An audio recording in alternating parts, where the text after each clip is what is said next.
I was recently told that there's no term for a good dream, but we do have the word nightmare. In that same way, a lot of people hear the word stress without knowing there is a term for good stress. Welcome to the Just Dumb Enough podcast, a show that acknowledges no one is always an expert by dispelling misconceptions with real experts. I'm your host as always, Colton Petrie. My guest today is Doctor Stephen Sideroff. Stephen has balanced his entire life around helping people find the positive pathway forward when all you want to do is freeze or run. You'll not only get to learn the term eustress, you'll even learn how to make it work for you. Think of this like an efficiency tune-up. The less energy you waste on being stressed, the more energy you'll have for literally everything else. Let's build some pillars.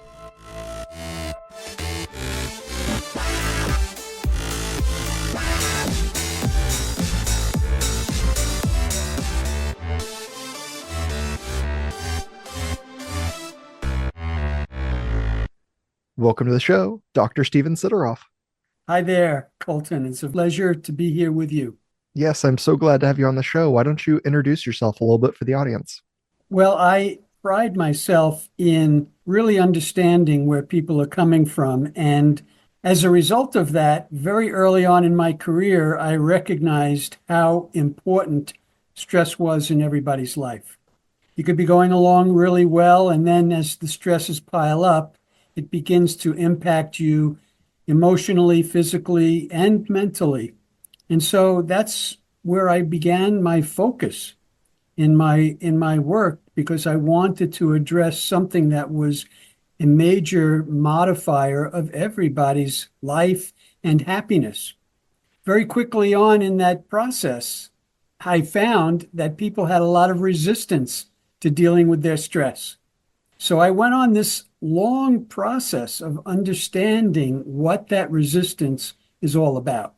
And I'm sure everybody in the audience knows they have a lot on their plates, they feel stressed, but have really a difficult time managing it and addressing it. And what I'd like to give you are a few of the primary reasons, because it's not anybody's fault, as strange as that may sound, but we are literally designed for having this kind of problem. Go ahead. Please go on, because I think like everyone does experience stress to a certain level, and I think that's what everything boils down to, right? Having a hard day or big decisions or anything like that, it's all stress at the end of the day. Yes, yes. Stress stretches our resources, stresses our ability to cope, and then breaks down our ability to cope. So we have a few mismatches that create a structural problem. And the first one is that we're designed with a stress response, the fight or flight response, that doesn't match our environment. We've gone way past the environment that our bodies have been designed through evolution to be a perfect mix, perfect fit with. And so we mobilize with that fight or flight response, tensing our muscles, raising our heart rate for every little kind of danger or threat that we face in our lives, and we encounter them throughout our day. So we mobilize that energy, and then on top of that as being one problem, the other problem is we then have to use additional energy to hold that energy in. So that's the first mismatch, and people will notice that they have tense jaws, raised shoulders, digestive problems, all because of this mismatch. The second mismatch is a developmental mismatch. We learn how to live in this world and deal with the stresses in this world based on the lessons of childhood. Those lessons are survival lessons. When you're first born and you're trying to figure out how things work, your initial instinctual behavior is survival behavior. And everything that we learn, because it's survival learning, goes in very deep. And it really forms our identity, who we are. And that gets imprinted in the neural circuits in our brains so that we head off into adulthood not necessarily going in the right direction because of these lessons. But the third one is most interesting, Colton, and that's that if you think about all the successes in your life, I guarantee that all or most are associated with what? Stress. A promotion, a speaking engagement, a test, anything that produces success is usually something that's very stressful. So, one of my early mentors in my career was Donald Hebb, who's one of the pioneers in neuroscience, who coined the term neurons that fire together wire together. And so, our brains have put stress and success together. So it winds up being the fact that stress is not just bad. The question is, do we stay within our stress sweet spot? Do we stay in that area of level of stress in which we perform at our best, which have the best health, without going beyond that where performance and health drops off? And that's where most of us have the difficulties, is that we've pushed our levels way beyond that sweet spot, that window of optimal functioning. And so my work and my work with others is really about helping people, number one, recognize that stress isn't good or bad. In fact, I like to say that our stress response is a useful tool to achieve our successes. But we have to find that stress sweet spot, and that's where the learning takes place. And that's where I've redefined resilience, not as the ability to bounce back, but as the ability to bounce forward. And I say bouncing forward because every time you're challenged in life, and every time you go through a stress, at the end of that, you want to learn a lesson from that experience so that the next stress you encounter, you do better than the last one. Yeah, I mean, it seems like as you're describing it above a bell curve, where like Right. there's a high point in the middle, and that's like I'm not avoiding all of my stress, but I'm not letting everything get to me. And at one side, it's like I'm so avoidant of any stress that I can't succeed at all. So you're at the bottom of the graph. And then at the other end, there's probably these weird success stories where they're like, I thrive in the most stress possible, but my life is in the toilet despite my success. Yeah, well, people feel like they should be managing and controlling their stress, and then they don't, and then they feel guilty, they feel bad that they're not. But there is a way forward. But it's a systematic process, step by step process. And it's a persistent process that I outline in my new book, The Nine Pillars of Resilience, because it's not like going over to the wall and flipping a switch and now you got it. Just as those early lessons go in very deep and establish our neural networks, we have this tremendous ability we call neuroplasticity, which means we can literally rewire our brains. But to do that takes a number of different steps and a number of different ingredients, including persistence. The old conditioning needs to get replaced by new conditioning. So, I mean, you said a lot of this is like it's survival, right? It's how our species made it to where we are now, and also how you as a person grew up. Like those kind of survival things tend to build up that foundation. How much of that foundation do we kind of have to, rip up and toss out, get rid of so we can make a better foundation when we're trying to get on this road? Is it like 50% or is it like 90%? Well, I think the first step is to not make it overwhelming. What we're talking about doing, we don't want to make it sound overwhelming because then people will shrink from the process. And so it doesn't have to be overwhelming and it doesn't have to be all at once. What you want to be able to do, and this is why one of the things I do in my book is I describe what I call the path. And the path, the good news is that the path, unlike what we think, oh, the goal is all the ways down at the end of the road. I have to make this change and I have to make that change.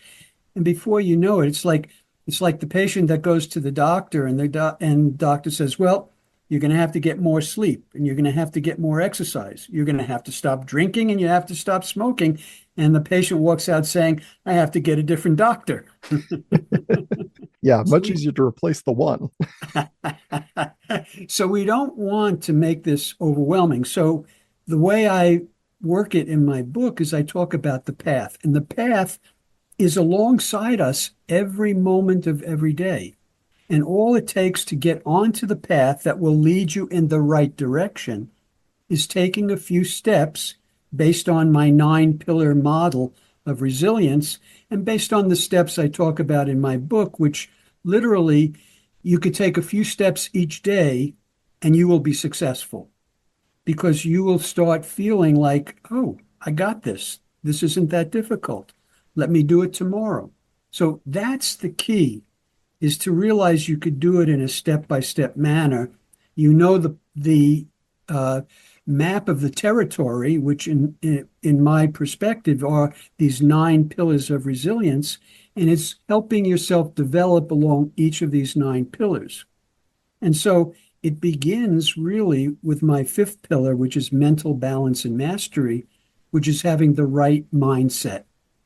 And the two aspects of the right mindset are a growth mindset, which means if I notice a deficiency in myself, if I notice something I'm not able to do in the moment, I take the attitude that I just simply need to put attention there, intention there, and grow that ability rather than a fixed mindset where I feel stuck where I'm at. And then a positive mindset, always looking at what's possible, not what's difficult. Well, and this is something I've had a couple listeners bring this up to me, is a lot of people will give like, these are the things you need to do, but they don't necessarily say like, hey, you don't have to do them in order. And I think that's one of those like, would you agree that you can kind of do these in any order so long as you're making progress, or does it need to be like one straight line? Definitely, you want to remove all and any barriers to progress. That's a key. You want to remove or eliminate any barriers to progress. And as soon as you make up these rules, it should be this way or this way, you're starting to make it more difficult, more complicated, and people begin to feel discouraged. So, one of the first steps is to have the belief that it's possible. And so there are 9 pillars. You can address any one of these 9 pillars and take steps along any of these dimensions. One of the things I have in my book and I offer to your listeners is my resilience assessment. And so it's a 40-item questionnaire you could take, self-score, and you can derive your personal resilience profile. So you could see which are your areas of strength and which are the areas you need to be focusing on. So you could take that and you could say, oh, physical balance and mastery is my weak link. I have these symptoms. I want to address this. And you could begin with that. So you could begin anywhere within this framework. Well, and that's why I like, just the imagery of saying like 9 pillars. Like you've got to build up all 9 pillars. We can't just build the Parthenon and start with the roof. We got to have these support beams in. And in order to have 9 pillars, like you have to build them all eventually, but they don't have to be done at the same time. They don't have to be done in any specific order. They just all have to get there eventually. Correct. Right. I agree with that statement. So when we talk about these 9 pillars, you had said number 5, is that mental resilience, positive attitude. What else is in that list? So a couple of the most important ones from where I start out, the first 3 have to do with relationship. And the first one has to do with the most important relationship in our lives. And that's our relationship with ourselves.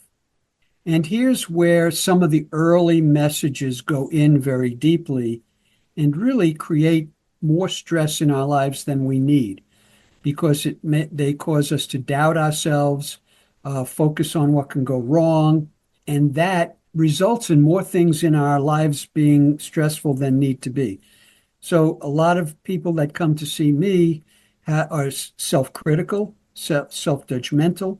When they make a mistake, they get very down on themselves, very hard on themselves, or even discouraged. And so I identify the qualities of a healthy internal voice, or what I like to refer to as your healthy internal parent.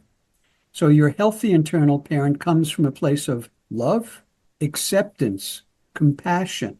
So, if you make a mistake, rather than beating yourself up, have compassion toward yourself, because you just, by making that mistake, you just made your life more difficult in some way. So you've already created some punishment for yourself unintentionally.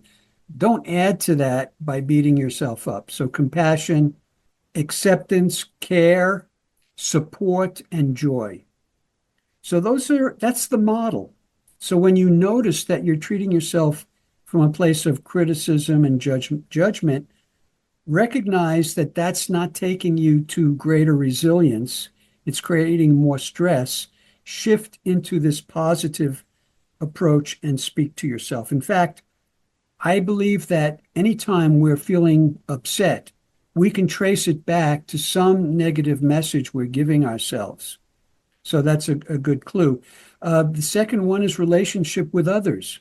What kind of relationships do you have? Do you have relationships? Are your relationships ones in which you feel supported and loved? Because those relationships, you could let down your guard. It could be a place of safety and security where you get emotional nourishment. If you're in a relationship or you encounter a relationship in where there's criticism, judgment, competition, where you feel on guard, then you have your guard up, you're back into that stress mode, and that's not a relationship that's supportive of good resilience. The fourth pillar is physical balance and mastery, and this is really at the heart of stress management programs, and that's keeping the two branches of your nervous system in balance. So every time we engage in a stressful behavior, stressful situation, a stressful stimulus, it activates that fight or flight response that really mobilizes the entire body using valuable resources of the body. We don't have unlimited resources, and our bodies are always making choices. So that if I'm always on guard, expecting some danger, and always mobilizing, my body is using all its energy to defend and protect. But it's making a choice. If it's putting all its energy there, it's taking energy, for example, away from the kidneys that need that energy to purify our blood.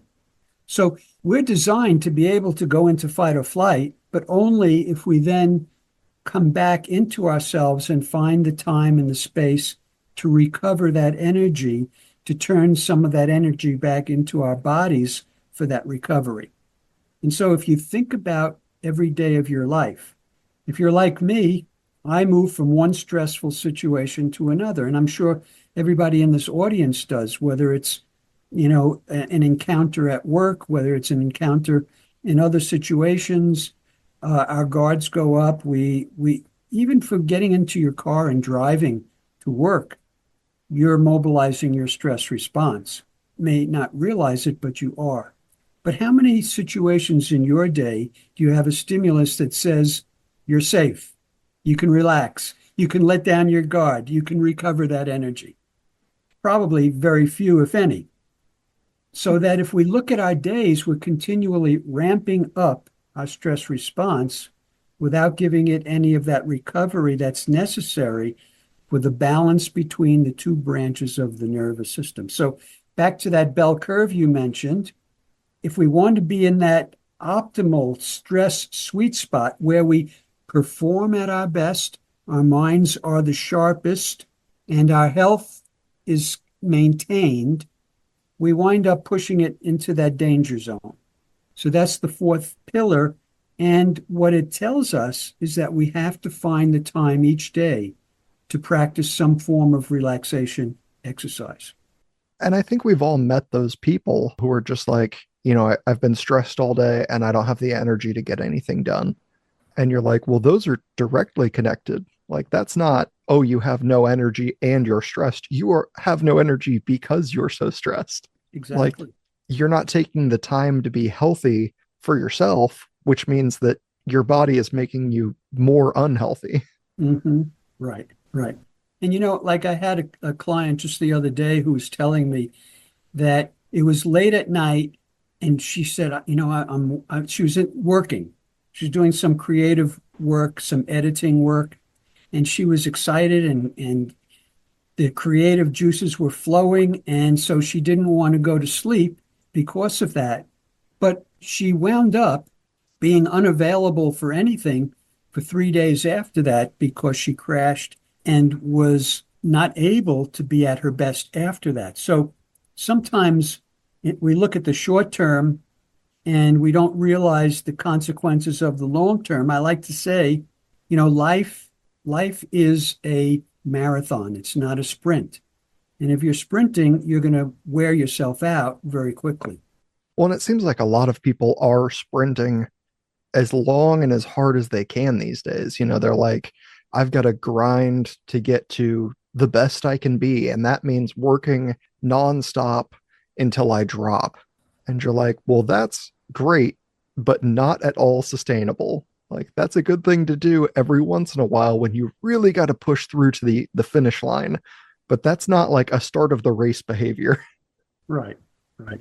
And this happens in business also, where exactly the pattern you just described occurs.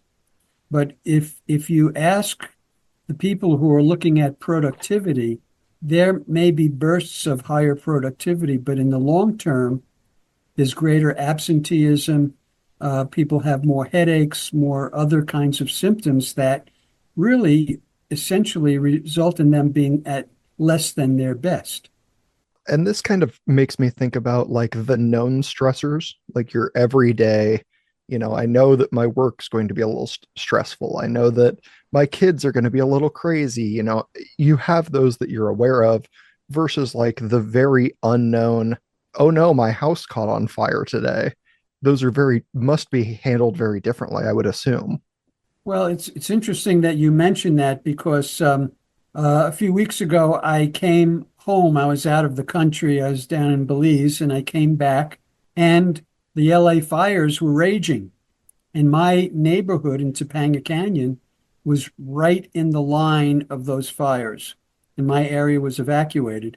And so I went through all kinds of emotions around that situation with each turn of the direction of the wind.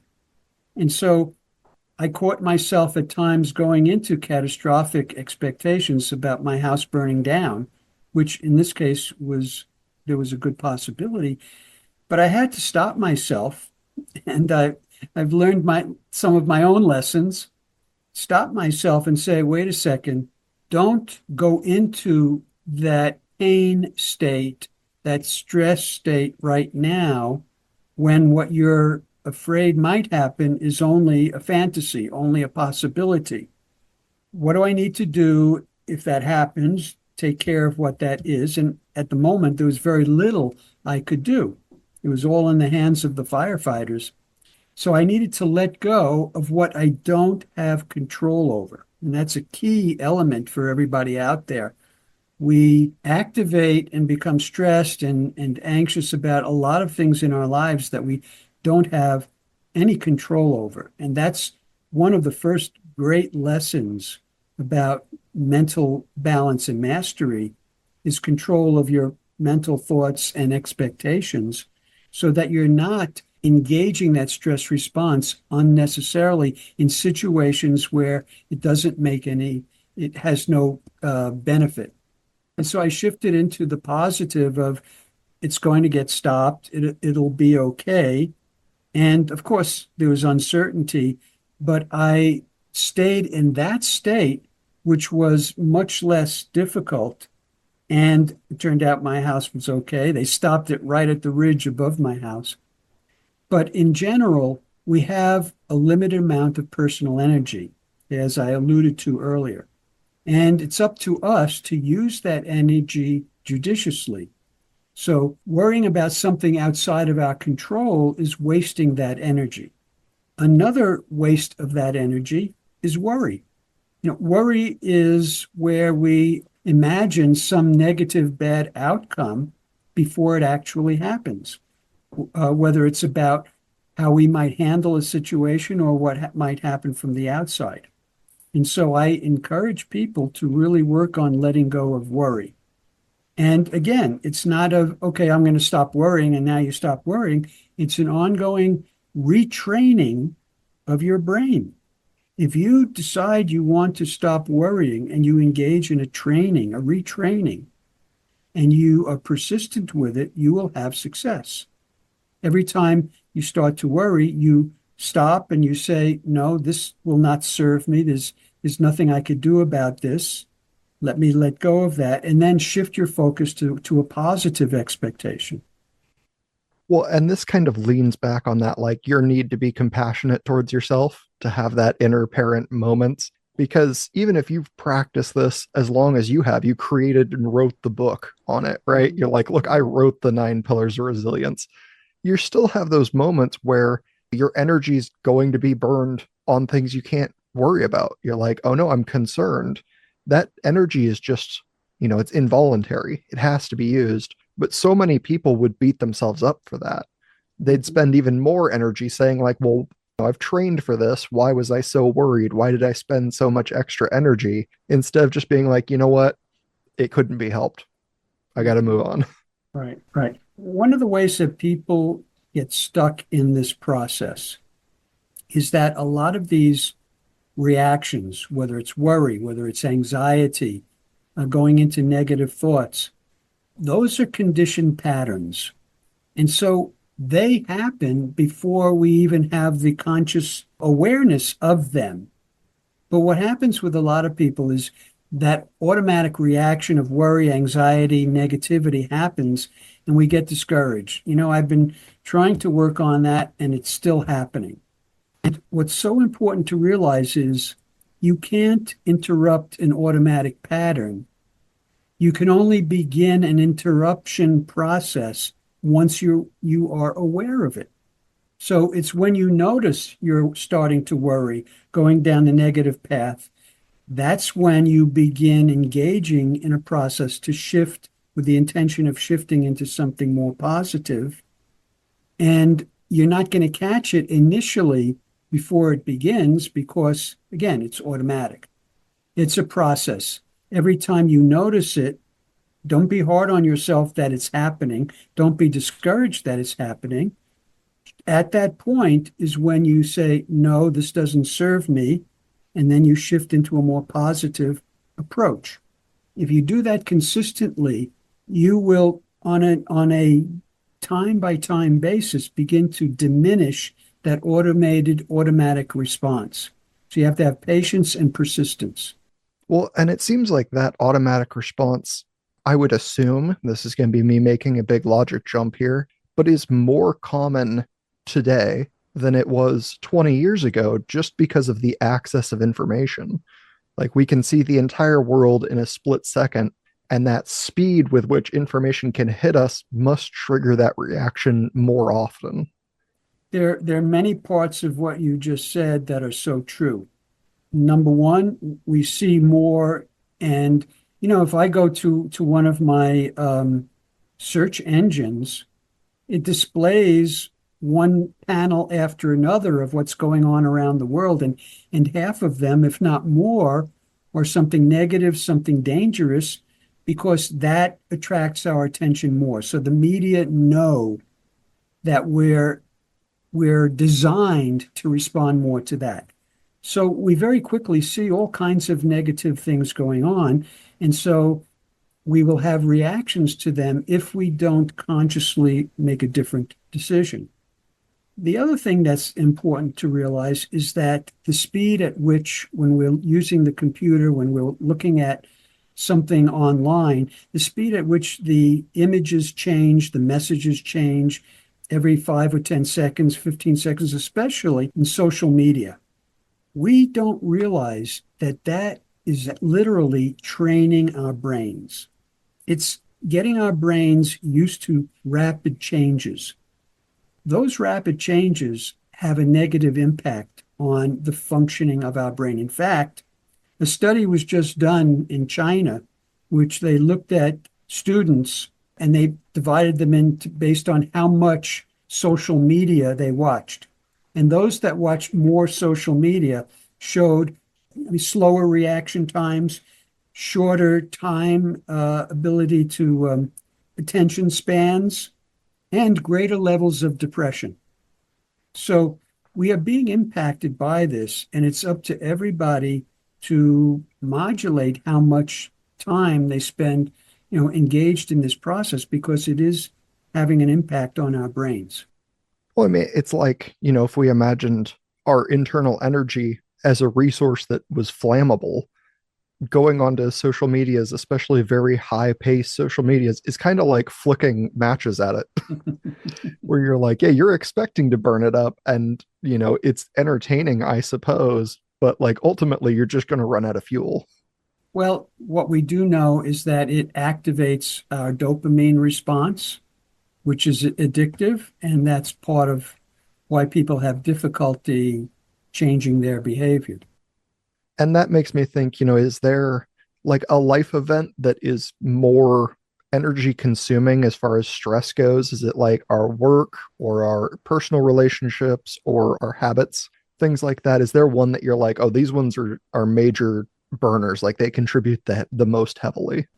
Well, I would say, and this is where we have power and control, I would say number one, things that we do reluctantly versus things that we purposefully engage in are going to be more stressful. Situations where we feel we don't have control are going to be more stressful. Things that we evaluate as negative are going to feel more stressful. In fact, Hanselye, the founder of the term stress, also coined the term eustress for positive stresses. Positive stresses still activate our stress response, but they are not as harmful as the negative sources of stress. So, what does that say to us? It says where you place your focus and how you engage with the world can make a difference in how you handle your stress. If you wake up in the morning and say, "Ooh, I wish I didn't have to go to work," you're going to experience more stress than the person who embraces their work, who looks forward to their work. So you could say, "Oh, well, I wish I had a job that I felt that way about." Well, if you don't, it's up to you to figure out a way to find it more positive than the way you are looking at it. And this takes me to pillars 7 and 8, presence and flexibility. When I talk about flexibility, one of the kinds of flexibilities that we have this tremendous ability to do is flexibility of focus, flexibility of how we frame a situation. We could put ourselves in somebody else's shoes. We can shift our framework. And from that, we can find a way to, instead of looking for what's wrong in a situation, looking for what's right in the situation. And dwelling on what's right because it will feel better, it will be more encouraging, and we will get better results because under those conditions we function better. Well, and I had heard somebody talk about this at one point, and I think it was a cardiologist, and they had said they did a study where they asked people, how do you perceive stress? And the people who said, like, it's really bad for me, like all stress, right? Universally, it's bad for me, had higher instances of like obesity, diabetes, heart attack, heart disease, those kind of things.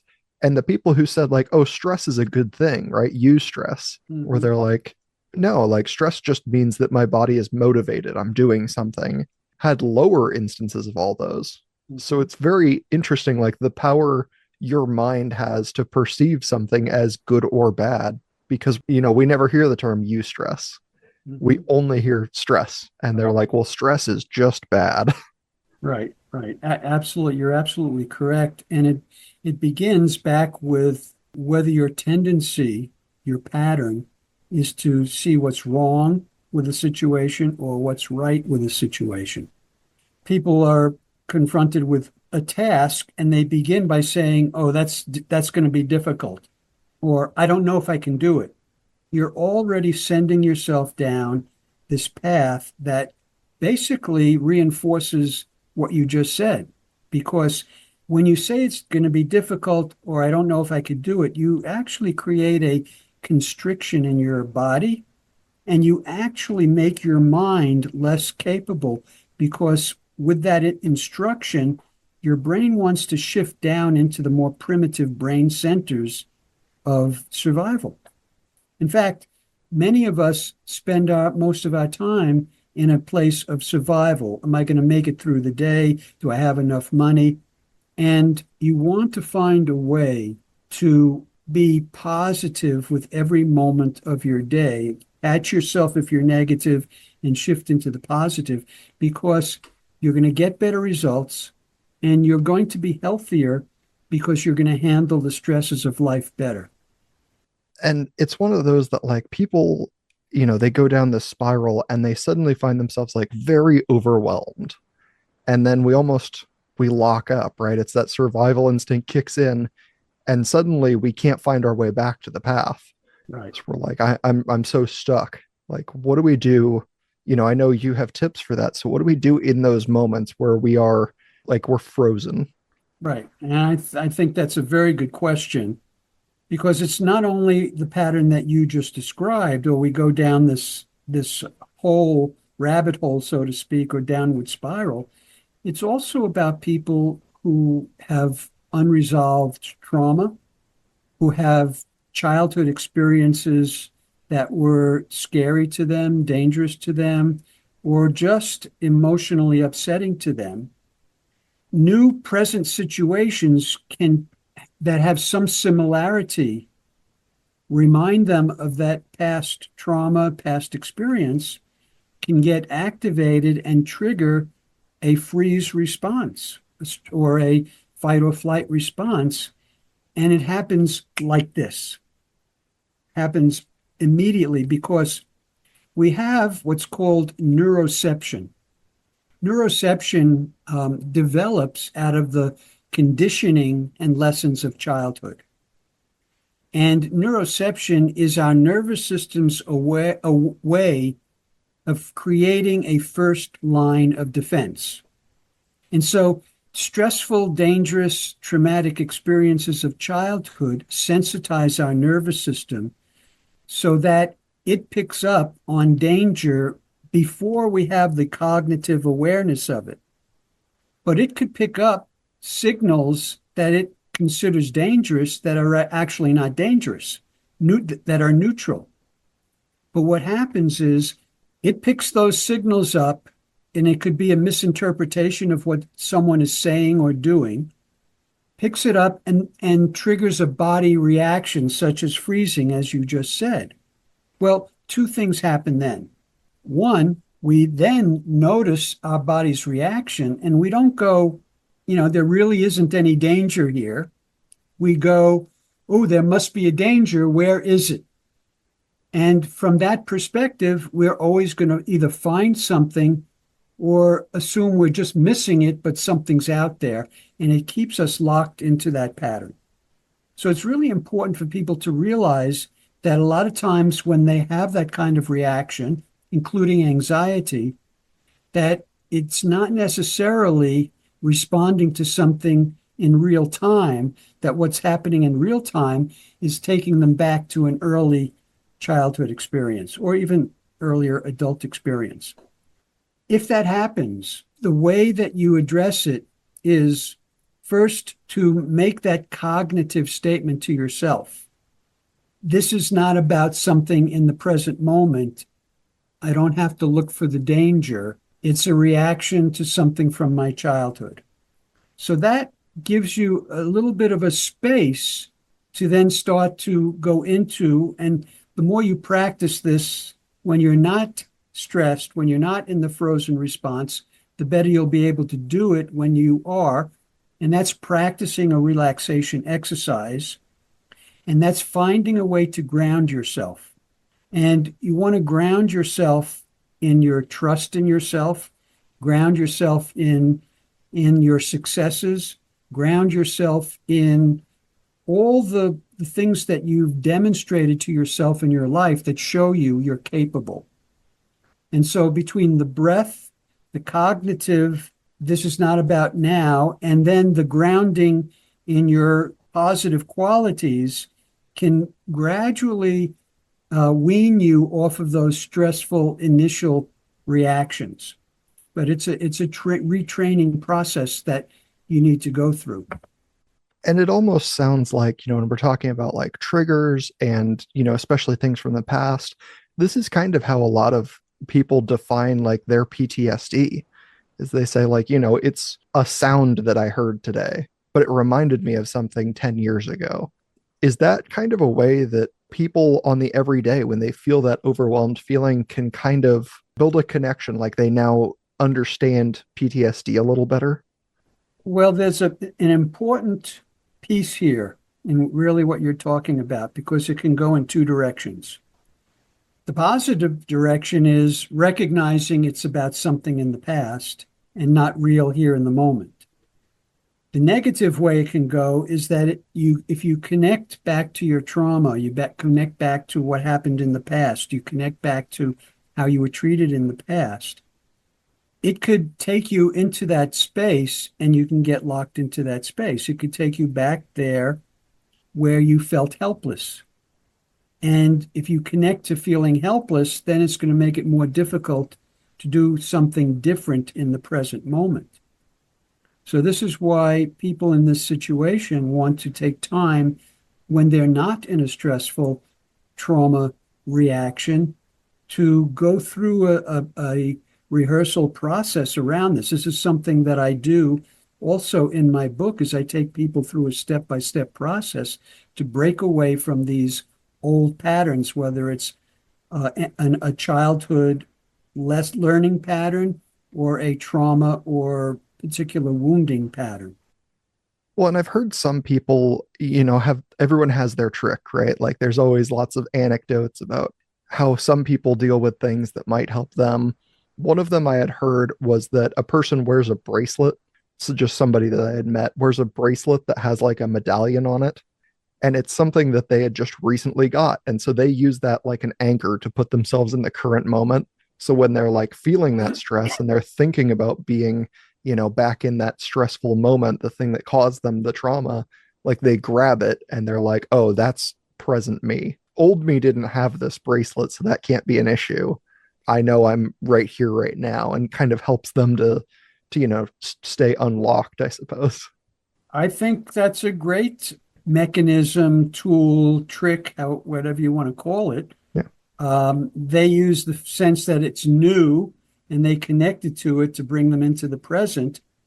Anytime you take any kind of practice or even a relaxation practice and you have any kind of item or even like a picture of a palm tree, and you look at that when you're in that calm state, when you're in that rational state, and you focus on it, say, after a 15-minute relaxation exercise. And then in addition, you say to yourself, I am calm and relaxed. Or you say to yourself, I can handle the stresses in my life. Whatever statement works for you, and whatever image works for you. And then when you're in that moment of stress, you take out that little image and you say those words that you said during your relaxation exercise. They become imbued with the state of calm. They become paired. Again, neurons that fire together, wire together. We can use this to our advantage. And we can pair stimuli, visual, auditory, with that calm state after we go through a relaxation process so that we gain greater control that we can use at other times. Yeah. No, that's fantastic. I love that. Just to like, it really is like the rewiring process of hearing all these things as you're like, oh, we're changing, literally like the wiring in your house. Or like, oh, well, this old stuff, was kind of faulty and it went to the light switch or whatever. We're just going to rip it all out. We're replacing it with a dimmer switch. Like, it's very important for everybody to realize the power and of neuroplasticity, that we literally have the power to rewire our brains. It requires, though, redirecting the brain, and it requires persistence and consistency of doing that. So every time you encounter a situation and you start down the old negative path and you stop yourself and you say, no, this doesn't serve me, I'm going to think more positively here, you're literally beginning the process of making changes. In fact, Colton, this conversation you are having, the people in your audience right now that are paying attention, I guarantee if we looked at their brains, we will literally see changes in their brains, everybody, based on this conversation, because that's how rapidly changes begin to occur. Amazing, amazing. However, if we start down the negative and we stay down the negative, we reinforce the old pattern. So it's sort of like, when you encounter a stress, you encounter a challenge, it's like coming up to a forest. And the forest has this one clearly defined path, right? And you come up to this forest, and of course, you start heading down that path because, it's easy, right? Yeah. Unfortunately, it's not going to take you where you want to get to, however easy it is. So to make these changes, we have to pull out our machete and go over there where the positive is. We have to start chopping down a new path. But every time we say no here and we say yes here, we are further developing the new path, while at the same time, whenever we say no here, we are causing, weeds and other bush to grow over the old path. And at some point, the new path is going to actually be the easier path to take. Gonna look much more appealing to you than being like, oh, did I used to walk that path? It looks Right. pretty gross. Right.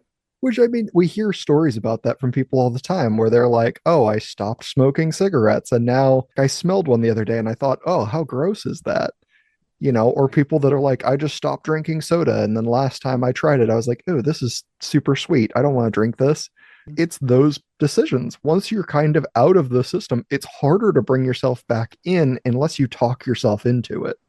Yeah, but sometimes the starting of doing it is difficult. Sometimes it's difficult because you feel like, well, I've tried this many times and it hasn't worked. And so what's so important at the starting is believing it's possible. Belief is such an important part of this process. And people will go to, well, this is so difficult to do. Well, if it's the right thing to do, if it's a thing that's going to make a difference in your life, you don't even want to think about how difficult it is. It doesn't matter. This is the mental attitude that creates change and transformation. I don't care how difficult it is. This is what I want because this is going to lead to my success. It's going to lead to me being healthier, making better choices, etc. So it's that attitude. I'm going to do whatever it takes to take this path that will make the difference. And the energy behind the negative is sneaky. It's very sneaky. It knows when it can pull on you and wear you down, right? And so if you keep going back there because you succumb to that negative voice, oh, terrible things are going to happen, this is going to happen, you're not going to be able to do it, and then it actually gains confidence because it knows all it has to do is keep biting away at you and ultimately you'll give in. That's why to really shift the pattern, you have to make the decision no matter what it takes. I'm going to keep working this. And when that negative voice gets that you're serious about that, it weakens that negative voice. Well, and I love the phrase like, I don't care how hard it is because it's the right thing to do. Mm-hmm. Like that really is the principle I think people desperately need to take from this whole talk is like, whatever it is you're trying to do, especially here at the start of the year where people are giving up on all their New Year's resolutions and things, like it doesn't matter how hard it is. Like, yeah, Working out's gonna kind of suck, but it's the right thing to do. It's going to keep you healthy. It's going to keep you alive. It's going to make you happy. It's going to reach your goals. It doesn't really matter how hard it is. You just have to do it. Mhm. Let's think about what everybody in your audience, what their goals are. Okay.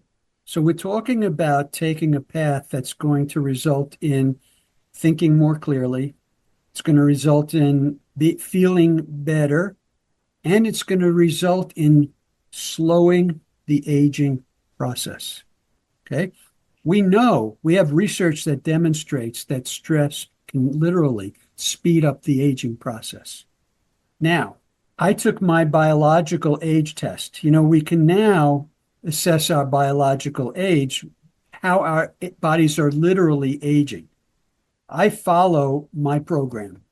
In fact, this is part of how I developed the program based on my own lessons in life and what I've learned from the hundreds and thousands of clients and groups that I've worked with.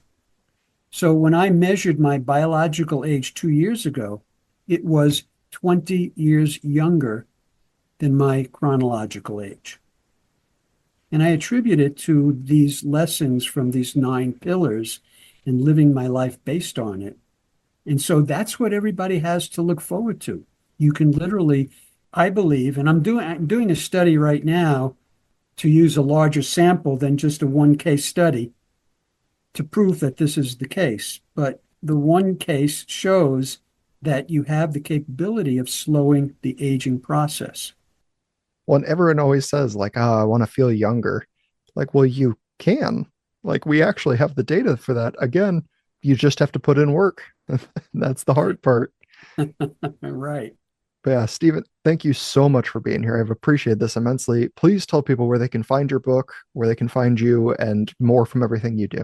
Absolutely. So the book is The 9 Pillars of Resilience, The Proven Path to Master Stress, Slow Aging, and Increase Vitality. And it's available in bookstores. It's also available online, Amazon, Barnes and Nobles, wherever you get your books. My website is drstephensideroff.com, drstephensideroff.com. I will give you links so that your audience can get my resilience assessment booklet, a relaxation exercise. They can also get them on my website. Yeah, absolutely. And I will put them in the show notes so they will be easy to access for everybody who's looking. And I always say this, but if you pick up a copy of the book, like especially if you do it online, leave a good review for it because that's how other people find this. And if you want other people to be happier and healthier and think clearer and feel younger, like this is a pretty easy review to leave. Thank you. I appreciate you saying that. Yes, of course. Well, thank you again for being here. I've appreciated your time immensely. Thank you too. Where are you at on the bell curve? Are you stress avoidant, stress overloaded, or are you one of those that knows the sweet spot? I have no problem admitting that I'm still struggling to find my middle ground. I went from all stress all the time to let's avoid any stress at all. In other news, February is rolling on with the following rankings. Number 1, the United States with California, Michigan, and Utah at the top. Number 2, Canada with British Columbia at the lead. Number 3, England, the United Kingdom. Number 4, Australia with New South Wales now at the lead. And number 5, New Zealand, still holding out over Ghana.